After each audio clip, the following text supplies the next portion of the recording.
দেখেন, সকালে ঘুম থেকে উঠেছি, ব্যস্ত শহরের রোড, কোনো মানুষ নেই, জঞ্জাট নেই, হালকা কিছু গাড়ি, অল্প কিছু গাড়ি যাচ্ছে।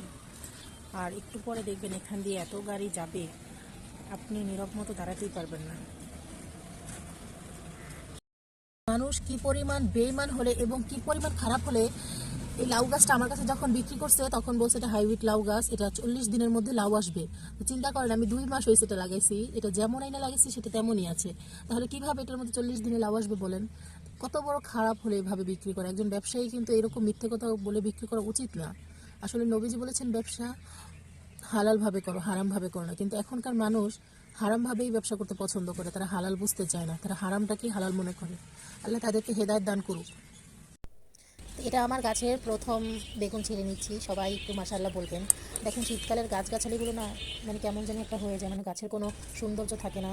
আর এই বেগুনটা দেখুন কীভাবে আঁচড় লেগে কী অবস্থা হয়েছে। কিন্তু মাশাআল্লাহ বেগুনটা আমি ভেবেছিলাম বাতি হয়ে গেছে, এখন দেখি যে না, কেটে দেখেছি করা ছিল। আর বেগুনটা ভেজেছি, খুবই মজা লেগেছে। নিজের গাছের সার ছাড়া অরিজিনাল ফল ফুল খেতে আসলে কিন্তু সবারই ভালো লাগে। এটা থাকে, এটা কয়েকদিন পরে ছিড়বো। তুমি কি করছো এখানে? দুষ্টু করতেছো? চলো রুমে চলে যাই, আসো পাকেটে যাবে, দেখে আসো।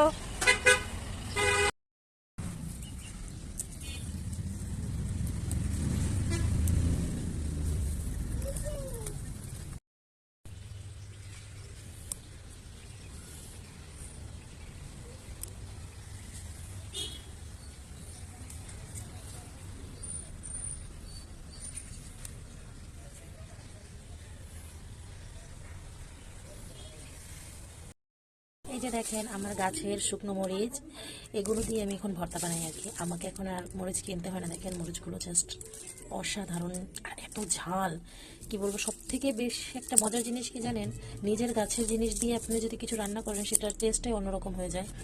তো দেখেন কতগুলো মরিচ উঠিয়েছি। এই দেখেন, এটা আসলে ক্যামেরায় দেখে এভাবে দেখা যাচ্ছে, কিন্তু এখানে এরকম আমার 4 মুঠ এখানে মরিচ আছে। তো সবাই কেমন লাগছে ভিডিওটা আমাকে বলবেন।